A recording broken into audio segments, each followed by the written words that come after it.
أعوذ بالله من الشيطان الرجيم. بسم الله الرحمن الرحيم. الحمد لله رب العالمين.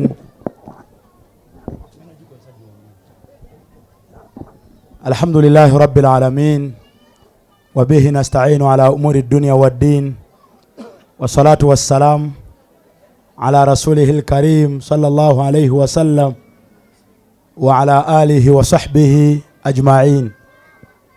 Mukirize bagalize emirembe gya Allah, emirembe emirungi gye twetaaga buli atudde wano gye mukubiriza okwagaliza munne. Emirembe egyo okumanyanga mikulu. Assalamu alaikum wa rahmatullahi wa barakatuh. Assalamu alaikum wa rahmatullahi wa barakatuh. Bw'olinaana ayogera nga twogera mugee ekigambo kimu gundi okuze. Alhamdulillah, emirembe mikulu era njagala bakubiriza. Ntandika n'okwebaza ebigambo by'abaganda bange besaasobodde kuwulira ne be nnawulidde Seekakiti muganda wange Sheikh Hasani Obbi wange, ne Qur'ani esomeddwa muto wange, n'ebinayogerwa ebirala abantu ab'enjawulo.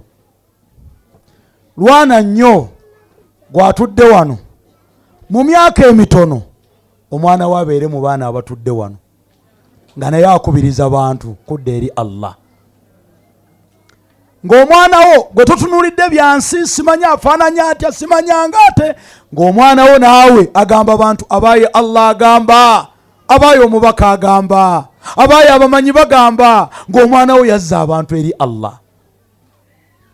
Olaba otya ng'omwana wo gwe baga nti abaaye ng'abantu bayaayana baga nti abaaye atongereyo aya za Qur'an, ng'omwana wo yatudde wano yabawa.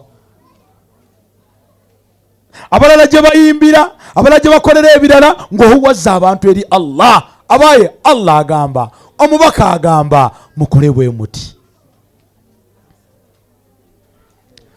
Mbagaliza emirembe gya Allah era nammwe mugyagalizenga bannammwe kuba mikulu. Era omuntu aba mubi nnyo awangaala mu nsi muno ng'ayagaliza banne ennaku, nga n'abafu bwe tugenda ku limbo tubaagaliza mirembe. Abaafedda bwe tugenda eri omuntu afudde tugamba nga tugenze ku limbo, ne bwe tugenda Madiina limbo erimu Aisha, limbo erimu Abubakari, erimu Uthman ibn Affan, limbo erimu Fatuma, limbo tugenda limbo ezirimu abasiraamu. Tubasabira mirembe tugamba tutya, assalamu alaikum ahala diyari. Emirembe gibeere gye muli abantu abali mu ntaana. Abaafedda betwagaliza emirembe. Kyokka ggwe omuntu gw'ogamba mbu omwagaliza mirembe ate omutega butwa. Gw'oyagaliza munno mirembe n'omutolera salaamu ate ng'omwana we gw'opulaningira batte. Gw'oyagaliza munno mirembe, mirembe kyegyo nga munno omukuba ssasi. Gwe mirembe ki gy'oyagaliza munno oli n'akaaba. Mbadde wali munda nendaba muganda wange Sheikh Hasani ono, nendaba ayina wanene enkovu gye yafuna naye baali babbi. Oli n'akwata ebbulooka, Allah n'ataasa mutaase kukutupa n'amala ebbanga mu ddwaliro mubbi.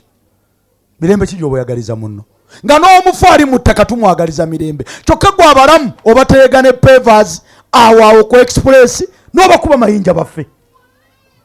Mirembe ki gy'oyagaliza munno okugulu ne kuzimba bwe kuti n'abeera ne ku kitanda ng'ensonga gyawa eggulo we nasazze Jumani naye omu we nakyamyeko muntu yabadde nninze. Nenne mubuuza mukwano gwange nti owaayi nkumanyiridde mu dduuka liri eddene nnyo ate lino. Nangamba ho bannayiba baalingo bamu ne bandaba bulabi, kati abaana be bakolayo maze omwaka sirinnyayo bambuulira bubuulizi biki bye bakoze. Bwe mba nga atuukawo bwe nti siddamu kulaba nga nduuzinga sayiti naye nga bannayiba be bakola ebyo. Nabbi Muhammad wallahi mbadde manyike mumaze okulya mujja mumusaalira. Nabbi Muhammad omanyi yakolima yagamba afaafaagane nyondo yerwale kookolo toyina mugaso mu nsi. Fakuntu indahu falam yusalla alayya, oyawulira nga banjogeddeko n'atansaalira. Nabbi Muhammad sallallahu alayhi wasallam bwe yava e Makka n'agenda e Madiina, abantu b'e Madiina bwe yabatuukamu nga tannababulira nti abaaye muwe zaka, abantu ab'e Madiina mukole bwe muti, yasooka bagamba bigambo bino wammanga. Yabagamba ayyuhannaasu, abaaye abantu b'e Madiina, abaaye bantu mmwe abakuŋŋaanye, afsu salaam, mweyagalize emirembe. Yali asobola okubagamba nti abaaye muwe zaka, ate baali giwadde. Kubanga bamulindirira bwe yatuuka Kuba sallallahu alayhi wasallam ng'ava e Makka, abantu baali bazze, era abaaliwo ng'Abayudaya Abayahudi abaaliwo ebiseera ebyo ne bagamba nti abaayi basiraamu mu ab'omu Madiina gubajjidde haddukum, omugabo gwammwe, yani nabbi wammwe atuuse. Abantu ne baaniriza nabbi nga bamwagala, tegeza omukwano gwe baamulinako, ne bwe yali bagambye musaddake baali kikoze sallallahu alayhi wasallam. Naye yasooka teekawo, era bwe yatuukawo bamuhajirin ne ba ansari. Bamuhajirin be basahaba abasenguka naye okuva e Makka ne bajja naye e Madiina. Ba ansari be bataasa be yasanga mu Madiina. Naye kye yasooka okukola nga yakatuuka mu Madiina, akha baina almuhajirina wal ansari, yasooka oteekawo nkolagana luganda mukwano wakati ba muhajirina ne ba ansari. Lwaki ozze wano mu ddalasa naye gwe olutudde ne gwolinaanye tonna mutegeera? Musooke muteekewo enkolagana. Zezimu ku nsonga ezituleeta mu ddalasa. Sooka obuuza kuli okumpye gwe gwani, udda ndaba ontudde tudde wano sinnategeera gwani.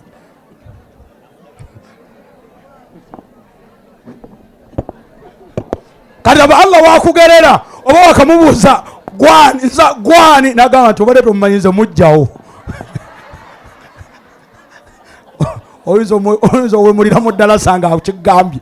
So nabbi sallallahu alayhi wasallam yasooka teekawo alaaka, nkolagana wakati ba muhajirin ne ba ansari, omukwano ogwo. Kubanga bwe yatuuka Kuba bamwaniriza, n'atambula mu Kuba waawo ng'agenda atambula Thaniyatul Wada, atambula mu eri ekkubo. Bw'ogenda ekkuba baali bagenzeeyo. Wano ndabye ku bantu be nali neetoolooza ku Kaaba, era nsanyusa. Omanyi bw'otambulako n'omuntu nga muli ku nnyumba ya Allah osanyuka ng'omusanze. Sanze wano abantu ab'enjawulo naye nsanyuka. Wali wabaddewo Hajjati Asina, ndabye Addawali namwetoolooza enju ya Allah, ndabyewo Ajikani aliwa Ajikani naye mulengeddawo namwetoolooza Kaaba. Maama yennyini wano Hajjati Anifa naye hijjanga 2 emabega namututte. Hajjati Sharifu ono nakamutwala emirundi 2. Maama Nankabirwa alina erinnya lya maama wange, ne muhijja eno mutwala namutwala n'emabega kaawo mu Ramadani, ndooza yali Januari.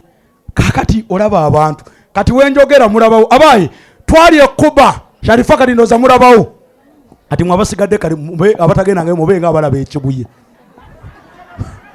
oba kibutika. Saba Allah mwenna abatwaleko e Makka. Muddemu amiina. Saba Allah abatwaleko e Makka. Era atayagala genda omulaba, amiina yo giraba nga agiddamu yenna n'omukono agusimye n'okula namaala nnami. Saba Allah mwenna abatwaleko e Makka. Allah abatwaleko e Madiina. Allah abatwale musalireko mu rawda. Allah bw'oba otwala nkusaba oyo asinza okuddamu amiina ye ne Kristo agendeko. So awe Kuba n'abali bagenzeyo Allah bazzeeyo. Allahumma banayi, omuntu towoomerwa ibaada nga ibaada bwewoomerwa Makka. Ibaada ewoomerwa e Makka n'akavayo wiiki nga 2. Nene lokulokuna ngenda kati owensaalwa kimukwasiza ensonyi naye kale nobonookola otagenda otegule ennyonyi egwe njagirinya insha Allah. Kale kyonna kyekiri nsaba Allah ffenna atutwale yonna gy'onooba oyise ogendeko ku nju ya Allah, g'omanye okwetoololako ku nju ya Allah. Ennyumba yokka abantu abasinga obungi bwatuuka watasobola kusaalira ng'oba tamanyi kibula ng'abuuza owaayi kibula wano eriwa n'akola ati. Naye obeera ku Kaaba toyina gy'ogenda kunoonya kampasi. Kaaba yennyini wootunula, ali wana agitunulira, ali eri agitunulira, ali ena agitunulira, ali emabega agitunulira. Eswaleemu gy'osaalirawo, asaalidde wano e Rubugumu alina ossaala eswala emitwalo 10. Ekyokulabirako Isha gye naasaala ku Lwokuna e Madiina si Madiina Islamic wali ensangi e Madiina egenda vaamu Isha zammwe 10.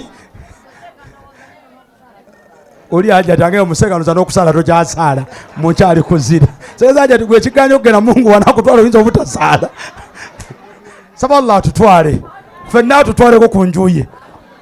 So tubadde ku nsonga ya mirimu ya mirembe mikuru kyobula nabbi sallallahu alaihi wasallam yagamba awala adullukum ala shay'in idha fa'altumuhu tahabbtum abaye mbabuulirayo kye munaakola mbeeyo omulimu gwe mbabuulira mbaye ekikolwa kye mbagamba idha fa'altumuhu ekikolwa ekyo bwe munaakikola tahabbtum nga mwagalana nga mukolagana nga mumwenyamu nga musekamu ng'olabira ddala omukwano oti ddala bano be baganda bange nabbi agamba afsu salamu bainakum mutolagane ku salaamu wakati wammwe tolera ku munno salaamu ge salaamu aleikum salaamu warahmatullahi wabarakatuh shekhe wange salaamu warahmatullahi ejo mirembe giva eri Allah mirembe giva eri Allah wulira Allah bwe yajogerako salaamu aleikum wulira Allah bwayogera ku salaamu eyo mu Qur'an okulaga nti si ya bulijjo order from above. Allah agamba bwati tahiyatan min indillah Allah agamba ekiramuso kyava eri Allah. Wulira si byange si bya Seeka Yusufu si bya Seeka Hassan kiramuso kyava eri Allah kye yatusiimira mubarakatan tayyiba ekiramuso ekyo kirimu omukisa ate nga kitukuvu. Ayagala omukisa mu nsi salaamu, ayagala ekitukuvu mu nsi ekirungi mu nsi salaamu. Nabbi kyagambye awala adullukum ala shay'in mbeeyo kyembabuulirayo bwe munaakikolanga mwagalana mutolagane salaamu wakati wammwe. Kiramuso kyava eri Allah kitukuvu kya mukisa. Omanyi kye bayita omukisa mu nsi? Omukisa si kukola nnyo, omukisa si kusoma nnyo, omukisa si kuva mu famire y'amaanyi nnyo. Omukisa gye mu magye ga Allah. Allah ayiira omuntu omukisa nga byayogera byokka bimufuula ow'enjawulo. Abantu bangi bintu bibadde byakusaaga bitono. Kambayo ekyakulabirako. Nze hijja yange gye nasooka okukola hijja, Allah yagiyisiza ku vidiyo ya dakiika 3. Naye ng'obeera wano n'oyogera essaawa namba essaawa 2 n'ovaawo nga n'ekikumi oluusi tokifunye. Si wano naye ewalala osobola okugenda, n'ova wano n'ogenda Embalala n'okomawo n'ogenda Embaale nga niyeyo si ya ssente. Naye nali nva Kiboga, n'ekiboga nagenda saagala nene nga kangende mpereze Allah sina kyakukola. Musiraamu n'antwala naye nga mmanyi sina kye ngenda funa. Ebiseera ebyo byali bya takisi n'enjirinnya mpaka Kiboga. Tugenda ovaayo nga omanyi omuntu atagiregire alimba bwalimu esenga ate kiggalo omuli ssente katunagira njateeka kusimira nga nti Allah wange kasita nkuweereza mba ndi awo essimu yava South Africa. Mukwano gwange omu amaanyi awangalira ambasada weeyo nampeereza. Nali ndina Busega nga ngenda Masaka era mu takisi. Seeka wange wankoledde vidiyo eno ne wano ebigambo bijjawa simanyi wakola hijja. Ekyufu nali nakola umura. Ayambuza simanyi wagendako e Makka. Kati nga nti omugamba munagenda ayinza obutakola ki? Kanange nendeeta niya ndi kamugambe nagenda naye nga ntegeeza Makka kuba Masjidi Makka eyiganga waliwo Masjidi Makka naye nga ndi wanambuza nyamuga naliko Masjidi Makka eyiganga. Nemugamba mukama wange nedda. Nangamba nemuga ekituufu kiri nti wumula nga omanyi wumula naye nga sijja mumulimba ekikyo kiba kikyo. Nemuga nagenda nangamba ijja nemugamba yali wumula ate Desemba. Nangamba genda wano na wano oyina passport nti yesebo genda wano video eno gyonkoledde nkuwadde mu hijja. Mwazinye mwina n'okukemeswala. Wallahi omaliza nga ndowooza byakusaaga ndabanga nimba ndaba tebisoboka ndaba nengenda e Makka. Kati laba ebigambo byeyogedde nga kyobola bino ebintu buli kyokola kyonna kikole n'enniya ennungi Allah ajja kiteekamu omukisa. We nabadde Ajati Sharifu nasadde naye Juma namunyumiriza nababuulidde nga tuli mu Juma nabaga nti bino ebintu tubeere ne ikhlas tubeere n'enniya ennungi nga tukola. Toba na nniya mbi. Okujja okusoma ddalasa tojja na nniya ya kulya nti owaayo Ajati aniifa oyo pirawo babaana abajjawo alina kajwisi. Naye Seeka seeka agendewo mugagga alina ebizimbe nga 7-8. Omugagga n'akuba essimu seeka naga ono kakubye sente. Omugagga namuga seeka wange njagala leero ekiro kyaleero okimpe waliwo ebitagatta ompe ku dduwa. Seeka naga olunaku weruli nakubira jakyo waayi omugagga gundi ampise ngenda muwa ku dduwa kiro. Seeka ngamba omugagga nasula nsoma dduwa nga bwakaaba. Ya Allah nga bwakaaba bwasoma bwakaaba kumakya obudde we bwakya kumakya. Seeka padio omugagga amumanyi oyo ku bukodo bwaliko olaba asekedde nawo naye yamummako kakati amaliriza kumakya. Seeka asibula agende. Omugagga namuga Sheikh Allah akutwala e Makka ne Madina. Yamutwala Makka na Madina dduwa gye yamusasuza. Seeka n'avayo nga munakuwavu n'aga ya Rabbi omusajja ono kale wallahi nabadde ndooza aja tinamugambye keŋŋenze w'omugagga. Enniyeti yali nnungi yali yakaki. Kati wayitawo akaseera Seeka yali ambuulirira oyo nga ngambye mukola mbikolerwa Allah nga ambulira lwaki alina emmotoka gy'alina. Seera nga nange emmotoka siina. Kati Seeka amaliriza ngamba omusiraamu omulala ankubira essimu simanyi na bugagga wabula ngamba Seeka wange ombuzeeko jange ukeeka mwokya ku Javaazi tunywemu kacyayi. Nagenda naniya yakulya ka Javaazi. Seeka nadduka speed n'obukuba wali butonya bwe buti n'atuukawo ne banywa cyayi ne balya Javaazi enkoko mugimanyi ne baleeta bijwisi mu kigundi. Javaazi erina obuseke bwayo bubanga kisaanikira kya peeni n'afumitamu mu moyo nagugazi yoti mu kisaanikira kiri lubanga lupiira n'anywa. Bwe yamaliriza bw'atyo okunywa agenda. Kati omugagga teyamusaba na dduwa. Seeka n'agamba Haji wallahi ndwawo olya kantu kano naye kkiriza nkwe ku dduwa Haji wanika emikono. Seeka n'agamba Allahumma it'im man at'amani wasqi man saqani. Seeka bitegeeza ki? Allah liisa tuliisiza onywesa tunywesa. Allah liisa omusajja ono andiisiza. Allah nywesa omusajja ono anyweseza. Kati omugagga abaddamu Amina yekoona ku Seeka awulira Seeka atobye. Namuga Seeka kanzu engetobye. Namuga haboda Seeka tolina mmotoka. Namuga wallahi nedda. Namuga majangu enkya ku bondi bweti. Edduwa ya Allahumma it'im man at'amani wasqi. Eniya teyalina niya ya mmotoka wabula yasiima okusiima okwo n'akumulaga Allah liisa andiisiza Allah nyweseza. Omugagga n'agenda n'amugamba Seeka songa mu mmotoka gy'oyagala. Kati Seeka ng'angamba emmotoka yeeno. Edduwa gye yasulamu teyafuna wadde chenje eggaali. Edduwa gye yasoma mu by'okusaaga neevaamu emmotoka. Tutereeze niya. Bino si bya ssente bino si byaki Allah kasita g'okola n'omutima omulungi byekola bwekozi byokka. Nali najja tono Sharifa tuva Makka tutuuka Addis Ababa tukomawo Addis Ababa nangamba Seeka obuzibu bwenfunye ebimbi mali ya fesima yabagiwambye accident yakoze bwenti naye nga nze nemugamba mumubeere bagumu tuva Makka tuva kusaba gwe birekere Allah ajja kuwa bisinga. Wayite ennaku 2 nankubira nga tukomyewo e Makka nanga Seeka takbir. Nemuga takbira ate yaki Seeka okimanyi twagenze okugiraba tuti ebintu byeffe munenga byo tebyakoseddwa wadde Allah munene Kaaba talimba. Nemuga Kaaba si etalimba Allah wa Kaaba. Wayita wiike munanga assalamu alaykum Seeka oli ludda wa banaye wallahi kye nasabye Allah akimpadde omwami ampadde formatic emwe naye nga enyinize gwagamba akoma kuŋŋamba mpeereza edduwa eno gyendi taweereza sukaali. Kati gwe n'obeera n'enniya ennungi obirabako Allah baganda bange mwenna byonna bye twogere ne otabitwala mu mulongoose enniya mugenda kulaba ku baraka. Kano n'ajja ati lwaki tadde e Makka emirundi n'emirundi ono maama lwaki tagende gwomanyi kye bayita okubanga oyita aba ne babeerako mu makaago nga boogera bigambo bya Allah. Gwokimanyi nti Allah yateekawo bamalayika nga batambula ku streets z'ekibuga naye ng'omulimu gwabwe yatulubuuna ahla dhikiri banoonya baani aboogera ku Allah. Ne bayitako ndejjera obugumu wulya ne gye bayita amannya gaayo Kibutika ne bakyamu express ne bayita wa Seeka wali ekigo Seeka ye imamu wali abagagga wali kigo ne bayitako William Street naye ng'omulimu gwabwe banoonya baani aboogera ku Allah.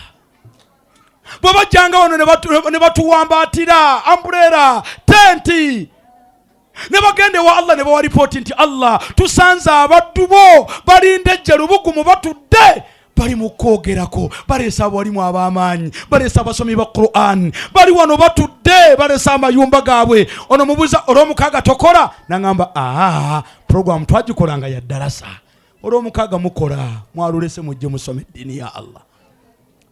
Allah abuuza malayika nti baagala ki? Nti Allah baagala obasonyiwe. Allah abuuza baali bandabyeko nti nedda. Allah abuuza kati atusenga baali bandabyeko kyaliyitiridde. Kati Allah agamba mubakakasi, mubawe amawulire nti mbasonyiye ebyonoono byabwe. Abaayi Allah atusonyiwe. Amina ya mwengera gamukyayagala amazambi. Allah atusonyiwe. Kati ezimu ziwanika Allah waffe waliwo abazze ekituufu ekibaleese si ddalasa, bazze kuba wabawo ka basmati, wazze kuba wabawo ka juisi, bazze Allah niyo kaliculamu. Mwomwarabu n'agamba ka juisi yakayita atya? Aswiri. Kakati bamaliriza malayika kati waliwo atudde omusiraamu n'ekkanzu ye yagitegeka. Bwe yawulira ngenda kuzobeza 24 lubugu munagenda ejo lya piraawo, kanzu ye eriko n'ekikoofiira. Kakati kwegamba Allah abuuza kwegamba ate oyo malayika ga nti oyo enniya ye si yakusoma.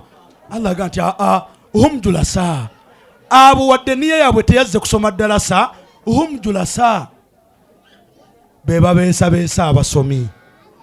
Kwa nti omuntu asobola okujja mu ddalasa ng'enniya agamba nti ewaaja ati awo omanye engeri gye sinnawasa wabaawo obwana, era ogenda okukola ddalasa okuva we yatandise amaaso gali eri mu baajati, n'okutuula atuula tatunudde eno walimu atunudde bw'ati. Olumaliriza ayagala kuteekayo namba ya simu. Naye bonna Allah abasonyiiramu be babeesabeesa abasomi. Nsaba Allah mwenna abawe obulungi. Nsaba Allah mwenna abawe obulungi. Nsaba Allah mwenna abawe baraka. Lwakadde twalyogedde bingi naye nsaba Allah mwenna abaagale abakolera ebirungi. Nga kampunzike ne ayati seekono ze yabasomedde zannyumidde zimuswati Qasas nga Allah alaga obuyinza bwe malemba ajjeko omukono naye nga tannazisoma. Mwebale kusomesa baana ddiini. Ensi gye tugendamu nkambwe, ate omulembe gye gukomye okulaba nga abantu basomye bye bayita eby'edduniya gwongedde kwonooneka. Jo waliwo omwana akola ntebe, akola ne seeka wange ono kanso ate seeka faalirumu. Ankubira essimu nga ngamba bamufeze, naye nga okufeera enfera gye bamufezeemu ya magezi mangi, erimu kompyuta nnyingi, ne bahakinga essimu. Yagenze okulaba ejjo zaadi sawa yanoonyeza sawa nga 11-12 nga sente ziri mu kuva ku akawunti kumu kyokka agenda naye Makka yabadde aziterese nga mukandala gwe. Kati abantu babeerawo ne basoma kompyuta naye ng'omulimu gwabwe kuhakinga masimu g'abantu, kubba sente z'abantu. Gye nabadde ku Juma nagamba abantu waliwo abantu nga social media eno ke baagikwatamu, bino ebya social media y'obulumi bwe tebwabadde lwaki social media bagijjeeko. Ekibaluma TikTok tekyalina bimutwalira budde kulaba luyimba kirupya, kulaba mpuuga ani yamuwangudde, kulaba ebyo nga bibiruma abantu. Ani yalumiddwa social media ogijjako ng'ogamba ninako lessoni zange ze bansomesa, online lessons ze bansomesa nga za Qur'an, nga kyekyakulumi maze ennaku 3 sisoma Qur'an. Ani yalumiddwa n'oga nti kale mbadde nga ndaba Seeka Kityono, Seeka Yusufu ayina ddalasa ensibuko y'eddiini buli lwakuna, ate baagisazeeko ensibuko y'eddiini empiseeko. Biki ebikuluma? Ebikuluma abawemuzi togenda kuddamu balaba.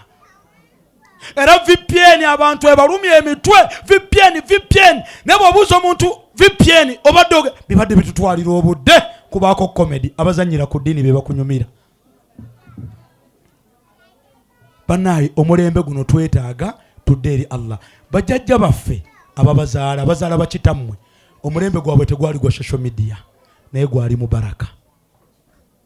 Mulembe gwabwe tegwali gwa masimu gano iPhone 16 17. Kati bangambye olwa amateeka agavuga iPhone 17 naye nagalabidde ku Seeka Fad. Seeka Fad tola ku salaamu, Seeka mugalula Fad. Yimuko tole salaamu n'essimu y'omu ngalo. Sekafaadi yafunya iPhone 17 naye we nategedde amateeka agavuga iPhone 17 tagiteekangako mu nsawo buli sawa yagala bagirabeko ne bwomuga Sheifaadi aga naam esimu gyakola atya ayagala bagesekanga wagaggawala era esawo zino tezikyaddugala eza wano iPhone kati walaba abatagitegedde nga ababuuza abaayi eno mugimanyi mukwaseka wange oyo abantu abatayina za iPhone 15 16 17 emirembe gyabwe gyali mirembe nga ku budde bw'ejjuma ssaawa 4 babeera mu muzikiti ate ogwaffe ogulina amasimu tujja kutuba yakubiri ate sololo gwa misinde emirembe giri egy'abakadde baffe bajjajja baffe baatuulanga muzikiti sola bwe yaggwanga nga baagala okusaddaaka okuliisa ku bantu abava okusaala ejjuma nga balaajana bulaajanyi imaamu abasiraamu mbadde mbasaba bajje balyeko ewange olwaleero guno omulembe gwaffe ne imaamu asaaza avaawo nga kyokulya takirina omusanga kabanda ka capati nsalira 3 supu seka ava okusaaza omulembe gwe tulimu gwe mulembe baraka olaba nga zivaamu buvi olw'ebyo abantu bye bakola Allah yagamba walanudhiqannahum min al-adhabi al-adna duna al-adhabi al-akbar ngenda baleeta ku bibonerezo byange ebitonotono ng'oggyeko ebinene abantu obwononefu bwe buyitiridde mu nsi ensi Allah n'agijjamu baraka olwaleero ani akyagula obutwa bw'emmese abutega emmese n'efa n'obutwa tebukyatta mmese okwata obutwa n'otega emmese osanga yagejjanga pusi nga wagiwadde biriisa mulembe gunabeera gutya baraka olwaleero gendako mu nsi ez'enjawulo osanga street ng'eriko bannayuganda nga beetunda nga maama we okwo kwamuzimbidde maama we kwamugulidde essimu maama we kwamujjanjaba sukaali maama we kwamujjanjaba pressure era maama n'abuuza wiiki ewedde nga tewankozeeko naye nga mulimu gwakola atunda mubiri gwe baraka zijje zitya oli yankubira essimu Sekafaadi oyo amumanyi ng'ambikira taata we naye ng'olimi lwakozesa okuyita taata we n'okubika taata we nange gwabikira namala kubuuza obitegeera naye nga kyekiriwo ne mugaa saba wadde essalaamu aleiku ne mugaa alaikum salaamu nanga nti mbadde nkugamba nkubikira ono Fara amenya omutto Fara amenya omutto nga taata ye Fara amenya omutto afudde kanalwawo bitegeera omuntu ogamba Fara amenya omutto kubajjukira wotula mmoroka n'ogimenya mu booti kati mbwabanga afudde nga kyategeeza taata afudde Fara amenya omutto nalwawo kitegeeza nalwozo oba mutto gwaki omulembe gwe tulimu gwe mulembe omuntu gwabeerera mu nsi muno nga tasobola kugamba nti ngenze seeka wange n'obitegeera omwana w'ennaku zino okujjako asomye eddiini nagamba mbu ngenze ayogera ebigambo 8 nga tobitegedde nkasuse anti ntaddeyo ngwambadde n'obuga omusipi gwange waki tuguleka naye ng'ategeeza agenza abwase gwe mulembe gwe tukola ki gwe tulimu so Ajati Hanifa maama waffe maama aliwa Ajati Hanifa maama waffe kino kya maama sokojje katono kino kyakola ate ne kibeerawo buli mwaka bannaye si kyangu bw'obeegala otegeera nti si kyangu gezaako ogambe nti nkoze eddalasa oyite abo wali mu bano bonna ku lunaku nga luno ojja kutegeera nti abali musibaamu ate nga sitegaba malala olwaleero waliwo ddalasa y'amaanyi eri sayidi za Mpigi waliwo ddalasa y'amaanyi eri sayidi zaawo Katende waliwo ddalasa y'amaanyi eri sayidi y'e Nammanve naye wallahi alwana ne bateekateeka ne muwala we Engineer Hanifa balabe nga abantu basoma eddiini ya Allah mwebale kwekola mu mulimu gwakulaba nga musoma eddiini kyakubiri bino tubiraba mu byalo abantu okumala okulya ne basigalawo abantu b'e Kampala ddalasa weebaawo emmere kasiteggwa babanga abaga nti abaayi mumaze okulya muyiteemu naye omuntu n'amala okulya ate n'asigalawo kwegamba nga ndabira ddala sigamba nti mulinda eri mbuzi gye bookya munaalya sigamba nti tulinda mbuzi gye bakola ki naye ng'olaba lillah nsaba Allah abasiime ono muwala wa Ajati ono Hanifa amanyi era gakwatagana muwala wa Ajati ono Hanifa ono injiniya ono obulamu bwe kasita alaba ku bamaseeka lyessanyu lye era bamaseeka bonna yabafuula mikwano gye ne Imaamu Kyeyuna abadde alina okubaawo naye alina okumanyagana ewaabwe mu famire naye ng'olaba baagala abantu b'ekyalo basome eddiini. Allah abasiime, Allah abakwasizeeko, Allah abamalire. Nga mmaliriza soma aya ziri 2 zokka olwakadde tetunnasaala asiri. أعوذ بالله من الشيطان الرجيم بسم الله الرحمن الرحيم قل أرأيتم إن جعل الله عليكم الليل سرمدا إلى يوم القيامة من إله غير الله يأتيكم بضياء أفلا تسمعون قل أرأيتم إن جعل الله عليكم النهار سرمدا إلى يوم القيامة من إله غير الله يأتيكم بليل تسكنون فيه أفلا تبصرون. الله قام بواتي بسم الله. قل أرأيتم محمد يا بانتو بغامبي كاتي أبغامبا إن جعل الله عليكم الليل سرمدا إلى يوم القيامة senga bukeera kumakya Allah n'abateerawo ekiro nga kiro kyokka tebiriimu budde kukya mpaka lunaku lwa nkomerero. من إله غير الله ani oyo atali katonda? من إله غير الله يأتيكم بضياء ani ayinayo Allah omulala ayinza obbukeesa nga si Allah? Allah budde nabuleka nga bwakiro bwokka nga kwebaka bwebasi teri budde kukya. ani ayinayo katonda gw'amanya atali Allah asobola obbukeesa? أفلا تسمعون. Allah abuuza ebyo temubiwulira muntegeere nti nze Allah.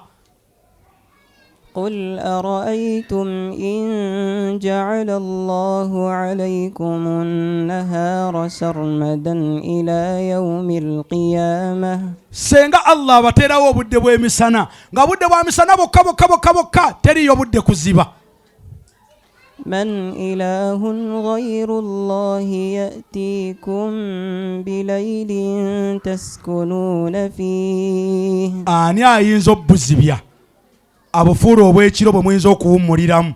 ani oyo ayinza obbuzibya atali Allah? n'abawa emisana n'abawa ekiro, n'abawa emisana n'abawa ekiro. Allah kyalaga mu aya eno, mu aya ezo 2, okukyukakyuka kw'ekiro n'emisana kabonero akalaga nti Allah ayina amaanyi. ani atali Allah asobola obbikola?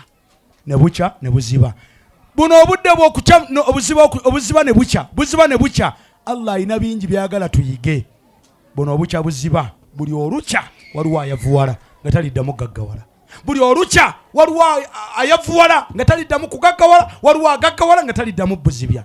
nsaba Allah w'ekitiibwa nga ndi mu maaso gammwe bukeere ku makya Allah obudde abukeese nga Allah akajjika mmwe kagguddwawo nga temugenda kuddamu kwavuwala mpaka lwe muliva ku nsi.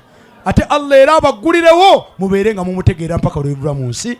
Allah bukeere ku makya bye munoonya mu nsi muno obudde buke ku makya nga Allah abibawadde. waliwo ebalumya omutwe simanya visa, ebalumya omutwe simanyanga makka, ebalumya omutwe simanyanga motoka. bukeere ku makya gwatudde wano nga gwagenda mu bondi. barakallahu fikum wa jazakumullahu khair. Mama yono mumutegeko mu dduwa, ajati Hanifu ono mumutegeko mu dduwa. Allah amutaase, Allah amutaase, Allah amutaase, Allah amutaase. abantu ng'abo si bangi ate ne Allah mulungi. abantu ng'abo naye abaagala kuba essaawa eno mu ddalasa eno abantu bemanya abaali baddeko shuwaddiiro sekankata yali badde abeerawo biidhinillah. nini Allah abaagala abantu abalungi anaatwala babbi bokka babatta. kati abantu ng'abo naye siga nti agenda kufa naye abantu ng'abo Allah akola atya? abaagala. so mumuteeke mu dduwa. emabega kawo abadde mulwadde namugendako mu ddwaliro mulagaawo nga tali bulungi. naye maama Allah yongere okukuuma, okussaako obukuumi, okugaziiriza. olaawe nkusabira ebiro obadde ambasabira ebirungi nga amina zaabwe ziri waggulu. bwe ntuuse ku ggwe ne zeesala. saba Allah akuwa ebirungi, ayongere okukuuma n'okuwa obuwangazi. rabbana atina fi dunya hasana wa fil akhirati hasana وقنا عذاب النار وصلي وسلم على محمد وعلى آله وصحبه وسلم والحمد لله رب العالمين.